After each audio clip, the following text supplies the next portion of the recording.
makamwe bandi balobi benga voisin benga ndeko benga tata balobi awa na one day travel makamwe bandi vous avez posé un visa ya Australie Canada nulle part ailleurs kaka awa na one day travel makamwe bandi Égypte Afrique du Sud c'est à $300 seulement Isa solo yopiyaka tozana ba visa ya Canada tozana ba visa ya États-Unis. Comment voyager peut-être na Dubaï? Le visa de Dubaï est gratuit. Donc au fait donc mamba mimio na okeyi. Il suffit d'acheter votre billet d'avion chez nous. Na ba visa anaza komona awa ya mois d'août.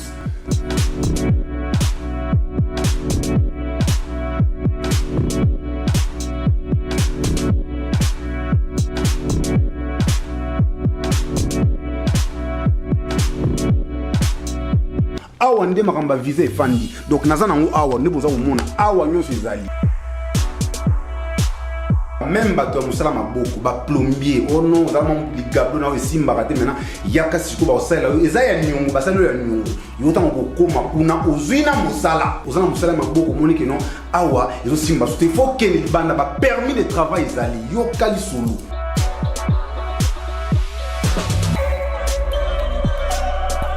Avenue Kalembele numéro 219 croisement Mouchi en face de Raskin premier étage aux Amubimba.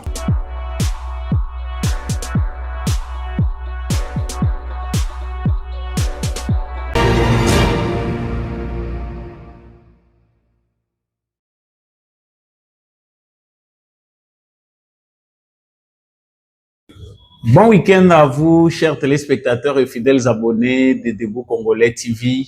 Samba Olonga présentement devant vous dans le cadre de l'actualité sur la chaîne Debout Congolais. Natombeli bino boye imalamu nakati ya émission Oyo Soki obetili baku malamu ya ko rejoindre direct Oyo na tombeli openza boye imalamu ya solo banda déjà ko liker ko partager déjà émission Oyo na voisin ko bosana te ko yebisa biso na commentaire mayo zali ko banza pona lisolo o to ko lobela sikasikawa nazalaka toujours na tina ya ko yebisa ba commun des mortels que mabeto sala ke landaka biso on récolte que ce qu'on a semé donc ceux qui yo au semé mabe okubuka pe kaka mabe na yo donc faites du bien pour ne jamais récolter le mal ou ne jamais hériter le mal. Mabe oyo to salaka elandaka biso. Bon week-end à vous partout où vous suivez l'émission Debout Congolais. Continuez déjà à partager, continuez à vous abonner si vous ne l'avez pas encore fait. Dites-nous ce que vous en pensez. À la une de l'actualité que je vais vous présenter tout de suite, Tokolobela Likambo yo, il y a débat où c'est qui singa mingi avant la bande d'émission, j'ai eu le temps de beaucoup rire. Ça faisait un peu longtemps que j'ai médité sur le sujet avant d'aborder en gros.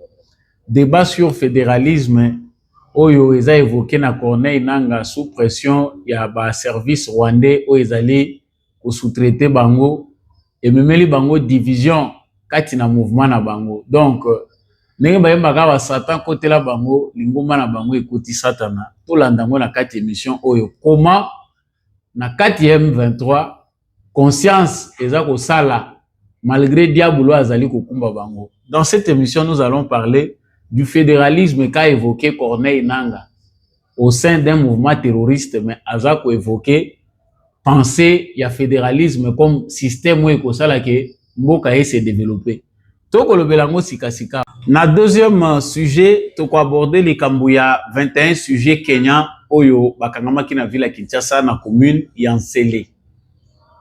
Bango nyonso détenteur des passeports kenyans bazalaki conduit ba service à sécurité parce que ba élément moko ezalaki louche concernant bango nansele bakende ko lukaneni quelques éléments o ezalaki rapportés par la vice-ministre de l'Intérieur Tokolobelango na kati émission otoye baba Kenya oyo ba se retrouver na périphérie à ville ya Kinshasa ko lukaneni nazali ko aborder question na deuxième point et puis poto soukisa légèreté avec laquelle l'opération Ezali conduit dans le front, Ezali coupé sa inquiétude par rapport il y a situation sur terrain dans le front. Bataille il y a moins centre Ezali déjà perdu. Tant on dit koloba awa vu comportement ya ba militaire na biso comportement ya ba commandant oyo bazali ba officier esengeli ba mener ba troupe na front bazali ko quitter bazali ko kima ba localité sans bitumba makambo otoshito mona yango. Qu'est-ce qui justifie encore cette aventure oyo ezosala que bazwa Mwenga centre pour ba ouvrir voie vers Kamituga ezali nini na kolobela ngo na kati émission oyo esengeli tozala angele. Merci na bino nyonso bozali ko continuer ko linga émission Debout Congolais naza ko senga na bino bo partager yango bo s'abonner soki ozana nu abonner te liker yebisa biso mayo ko zali ko banza déjà dans les commentaires. Alors, nalobi awa ne bandeli que affaire oyo ya M23. Cette affaire ya M23 oyo Corneille Nanga. Pour ceux qui les connaissent, tu veux que ça corbillard oyo kokunda Paul Kagame. Alors, les corbillards de Paul Kagame destinés à son enterrement ebimisi théorie moko ya malamu oyo bango ba juger malamu aza ko expliquer yango atie tableau atie écran atie téléprompteur pona ko lancer ba image ya théorie ya fédéralisme oyo ezali bon système pona ko développer République démocratique du Congo. Webi français otoyekola oyo ebimela biso orgueil ata ozali na yo mutu moko ya tina te. Il suffit kaka oyeba komania yango avec des mots justes. Il y a des certains orgueilleux qui pensent que une fois bien maîtrisé la langue française et s'il est au commis intellectuel et s'il est au commis plus intelligent. C'est ce que nous sommes en train de voir avec Corneille Nanga. Corneille Nanga Mutoyo azali utilisé par Paul Kagame na Joseph Kabila. Afin d'ici batu na conférence parce que yaza na rôle muso bako kopesa été. Le rôle qui lui est dédié c'est celui de faire des conférences, d'être un figurant lorsqu'on parle des choses sérieuses. Bino bosi bomona Mutoyo aza coordonnateur politique. Baza kozongi sima lorsqu'il s'agit de présenter ba négociateur. Mais baza kozwa bao bazali coordonnateur ya makambo etali sur le plan militaire nde baza kotinda bango na makambo etali politique. Donc on comprend là que la vraie affaire ezali affaire ya ba Rwandais oyo Kagame alingi bazala na devant ya scène. Alors Corneille Nanga dans sa folie baza kosa la campagne na bango parce que pour eux ils pensent que ndenge tozali kolobawa baza na bango déjà basi ba balkaniser mboka na bango de fait. Baza déjà occupés, ils sont en train d'administrer, ils touchent les impôts, bazali ko se créer quelques billets de dollars, ils sont en train de chercher des moyens ya ko lier économie ya ba zone où ezali occupé na économie rwandaise pour que de fait Rwanda administraka ba zone où bango baza ko contrôler. Alors, objectif aussi to yebi yango bandaka la kezali ko annexer ba zone wana na Rwanda. Et théoriquement, ils sont déjà bazo salam. Mais il vient maintenant avec une théorie de manipulation propre au Rwandais ou propre à Kagame. Pour maintenant enseigner bateau ezali malamu pour na Congo. Il dit en tout cas fédéralisme des systèmes où le Congo s'est développé rapidement. Ce qui touche Ango et Makamunyo se développer comme ça. Certaines provinces vont s'occuper de leurs affaires et puis de développement et rapide. Et puis na moi qu'est-ce moko ya péréquation pour na aider ba province où ils ont ba revenu na ce développement et très rapide. Bon, avant d'aborder ce qui est la folie de Nanga, biso tuna ntokoti makambo ngote. Kaka batu oyo ba rejoindre bango, batu ba rejoignaki bango na kati ya folie na bango, lokola ba Frank Diongo, ba Jean-Claude Mvemba, bango nyonso bato yo basalaki allégeance na Paul Kagame derrière l'aventure du M23 soi-disant AFC bango nyonso batelemeli ye balobi impossible kobimisa idée ya fédéralisme eza lokola kofongola boulevard ya balkanisation surtout na temps oyo tozali biso bitumba tosalaki tozobundisa Tshisekedi non tokoma koluka makambo ya fédéralisme bato oyo ils étaient allés. Quand on vous dit que l'unité du Congo c'est dans l'âme, et ça na Congolais mon côté la Mukanatonga lobi a décidé bakabola Congo. Vous allez voir que depuis l'histoire, batunyon soyo bacha soué ya que mboka oyo e panzana pour que bango ba bénéficier na ba intérêt na bango ebele ndenge ba banzaki bakufa batika Congo mobimba. Ba papa ya ba Dominique Munongo, bakufa Munongo bakufa na bango Congo etikala bachombe bakenda Congo etikala tous les sécessionnistes bato bamonaki ke ba conflit eleki tozokoka kosangana teto bango bakenda Congo yango etikala même dans le moment le plus sombre le plus critique bato bazaki na ba moyens nyonso na disposition na bango bakoka kite ko balkaniser Congo. C'est pour dire que malgré les aventures que nous voyons, la division, la balkanisation n'est pas dans l'ADN des Congolais. Les Rwandais ont tout fait, les Rwandais ont tout fait. Paul Kagame a tout fait dans le plan qui est pour que Bapanza Congo de peupler davantage les Congo pour que balkanisation est comme effective. Bakoki Angote. Maintenant, le rôle na ba service parce que au moins bananga biso toza ko yebate lo nyelo bisaka bango boye. Nanga à un moment il se voit défenseur de tout. Au moins ministre affaires étrangères ya Rwanda ya lobi affaires ya batuti. À un moment il y avait un nanga qui nous disait que bango bazana zamba pour la gestion ya Tshisekedi. À un autre moment c'est le même nanga qui vient nous dire que yesoka kenda rébellion ezapo Tshisekedi na famille na yeba botola mine na ye. Le même nanga revient pour nous dire que c'est le fédéralisme. Quelque part, on sent que il y a paranoïa et les propos ne viennent pas de lui. Soki Kagame oyo azana batu ba moyen nyonso d'état pour na kobunda ba balkaniser Congo a commis cerveau est commis bouché. Incohérence est commis incohérence sur incohérence na ba propos ya Paul Kagame. Il n'y a plus de logique dans ce qu'il dit. Bongo yo nanga wa za supplétif. Cohérence et kozala ndenge nini na ba propos na yo, logique et kozala ndenge nini. Kagame ye moko a commis limité. Vous voyez qu'il se contredit du jour au jour. Kagame ndengo ndenanga ndeko ya kokoma na cohérence. Bande konangai s'il faut approfondir l'analyse là-dessus. Le problème n'est pas au niveau donc je rejoins ceux qui pensent que le problème du Congo ne peut pas d'abord être résolu par des gens rebelles, des aventuriers congolais na Zamba qui viennent maintenant avec des propositions pour aider les pays à aller de l'avant. Ce qui fédéralisme ndé mutezalaki eloko na yo bina yo objectif principal pour aider les pays. Ah ozanga ki ba moyen ya appuyer. Tu avais même créé un parti politique. Mais qu'est-ce qui avait fait que yo kende na Zamba? C'est parce que tes intérêts sont égoïstes. Si ko lokola yo oza moyibi, tu combats, tu es prêt à aller en brousse pour tes propres intérêts. Qu'est-ce qui prouve que même dans le fédéralisme, wana orezoa ba citoyen mususu en otage? Si on mettait le Congo comme fédéral, ça veut dire que bino bozu moyen simple ya kopesa Kivu na ba Rwandais.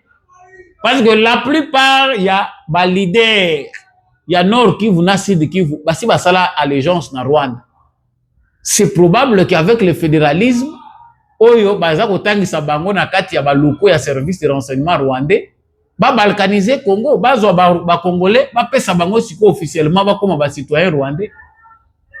Le propos de Nanga Corbeil, les corbillards de Paul Kagame ne sont pas des propos qui viennent de lui. Chaque fois, ils sont en train de tester, créer des débats, inventer des choses pour na manière nini otokoyi ko sala pour que makamuna biso to banda ko continuer ko gagner temps.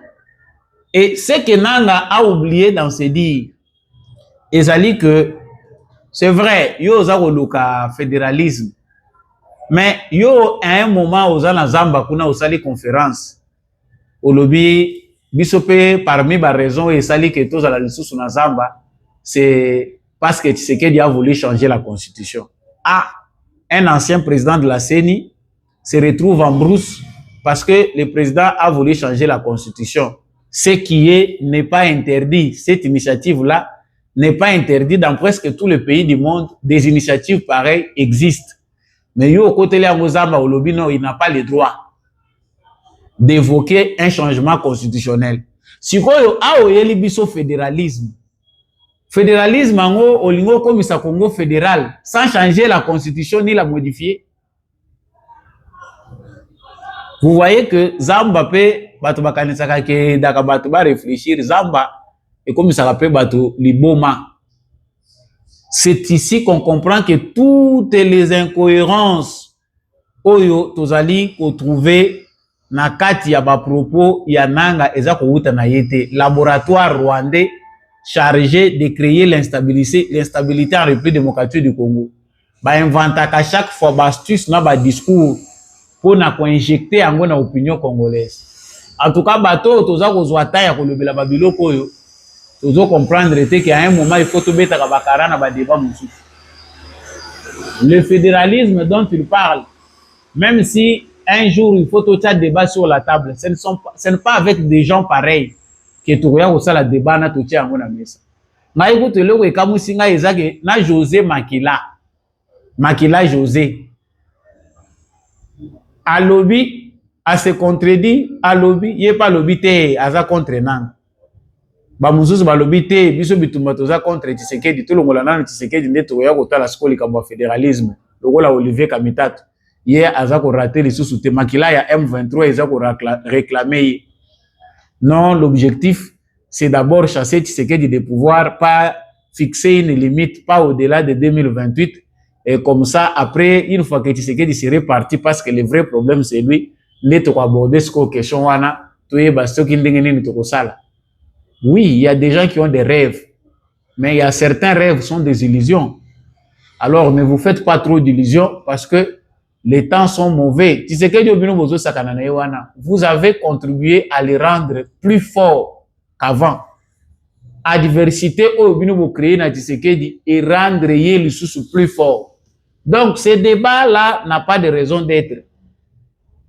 La constitution sera changée, mais le Congo demeurera un État unitaire. Et on peut décentraliser comme dans cette constitution actuelle, trouver des mécanismes. Nous avons déjà compris que le fédéralisme ne peut pas faire pour nous. Comme il y a beaucoup d'ennemis et des Congolais qui sont manipulés partout dans le monde, on nous crée même des politiciens qui sont issus des services de renseignements étrangers pour nous infiltrer. Avec ces vents-là, avec cette allure-là, on ne peut pas aujourd'hui souhaiter que le Congo devienne un État fédéral. Bato ba évoquer qui en dans le passé, parce qu'il y a des gens qui font recours à l'histoire pour dire que non, nos pères de l'indépendance, que il faut 3 législatures pour enfin devenir fédéral. Qu'est-ce que nous avons gagné en termes de démocratie? Est-ce qu'il y a eu des avancées? C'est des chaos que nous avons vécu qui nous empêchent de voir les choses sous cette façon-là. En tout cas, moi, président de la République, les politiciens au Congo doivent passer par vraiment, il faut un service à renseignement. Donc, il faut un programme de renseignement pour la politique na Congo pour infiltration et les gimmicks. Sangwami balé nazako aborder awa o esengeli peto négliger te po semaine o etondi basango mususu ezoleka ka négliger o eza importante cette nouvelle. Bakangi 21 personnes baza ba Kenya, 19 hommes, 2 femmes. Bakangi bango wapi na Nzele. Ba image na bango, bilongi na bango ya ba Somalien, baza na ba passeport kenyan. C'est que ba koti na voie moko normal, mais bazui bango na Nzele. Na Nzele tuke ko lukanini o tokei pona ko participer na croisade moko évangélique ya ba chrétien. Mais bango baza ba musulman. Les raisons pour lesquelles le service de renseignement est enquêté, ils ont incohérence ou na ba propos na bango. ba propos na bango ezobalana te par rapport à la situation na bango. Qu'est-ce qui s'est passé? En tout cas, je dois vous laisser suivre. Bino moko bolanda boyo ka makambo bango bazoloba. Oui, loba mina kati moi mini reportage oyo simatozoni. De 6h à 19h, la journée a été placée sous le signe de la vigilance, de l'alerte et de la mobilisation totale pour la vice-ministre de l'Intérieur, Eugénie Tshela-Kamba. Après avoir recoupé des informations faisant état d'une infiltration des suspects étrangers dans la commune de Lantsele, à l'est de Kinshasa, la numéro 2 de la territoriale a immédiatement dépêché tout le service de sécurité pour les premières investigations. Sur le terrain, venue constater la situation par elle-même, Eugénie Tshela-Kamba a fait face à plusieurs individus affirmant être des nationalités kenyanes mais d'apparence somalienne. Autre fait est qu'ils se disent musulmans alors qu'ils sont à Kinshasa pour une manifestation d'une église de réveil. Les enquêtes se poursuivent afin d'établir la vérité sur cette contradiction. Grâce à la mobilisation rapide de la vice-ministre de l'Intérieur, tout porte à croire que la situation sécuritaire reste sous contrôle. Voilà. Là, Bolandi, Makambo et Zako Lobama.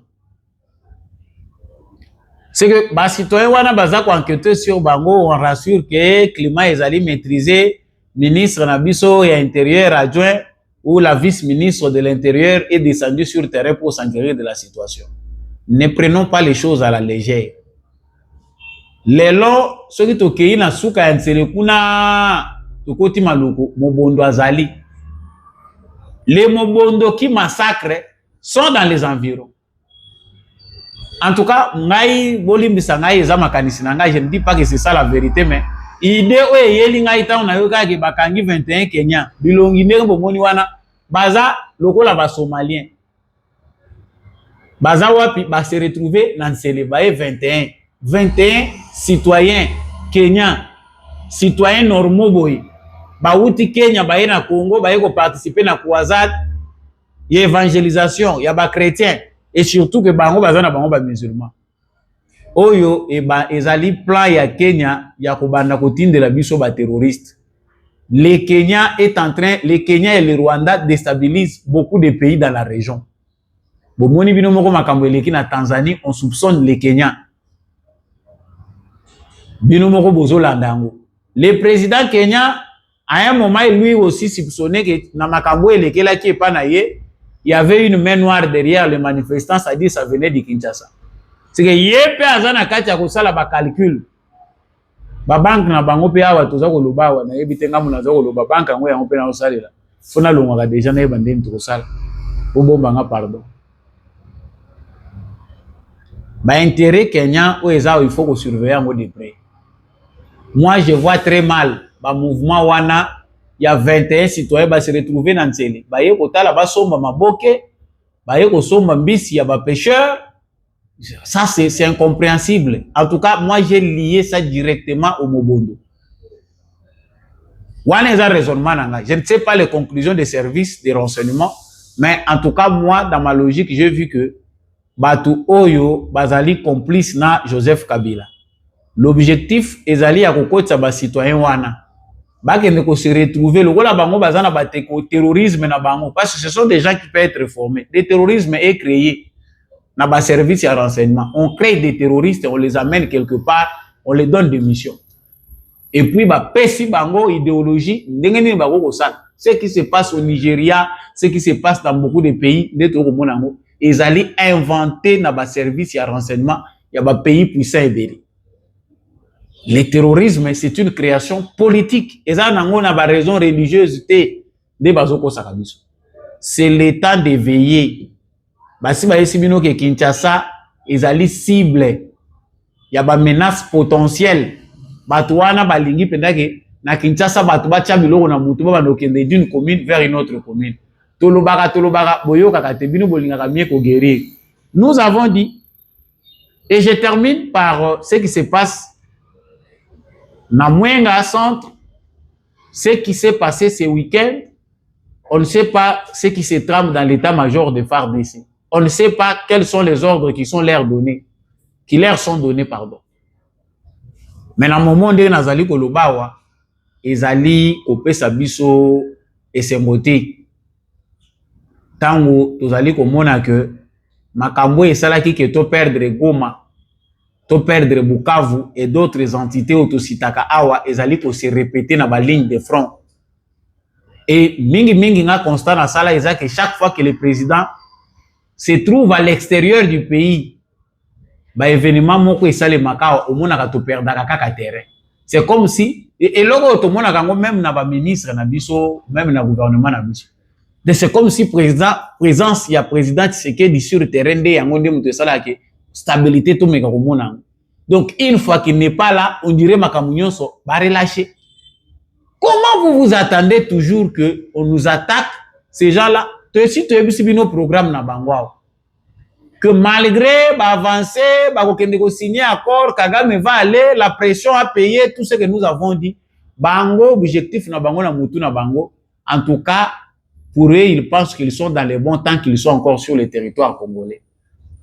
Malamu va continuer à avancer. Tu as vu que ezali nango bénéfice na biso ba mususu ba kokunda makakawa. Bango mutu bakosala ke mabele na biso comme de plus en plus fertile. Mais travaillons aussi, chers frères. Ba officier ebele na front bazali sous na technologie à bitumbate. Franchement, nos officiers nous font la honte. Monsieur le président, ba officier ou bazali nouvellement formés na académie militaire na biso ya Kananga.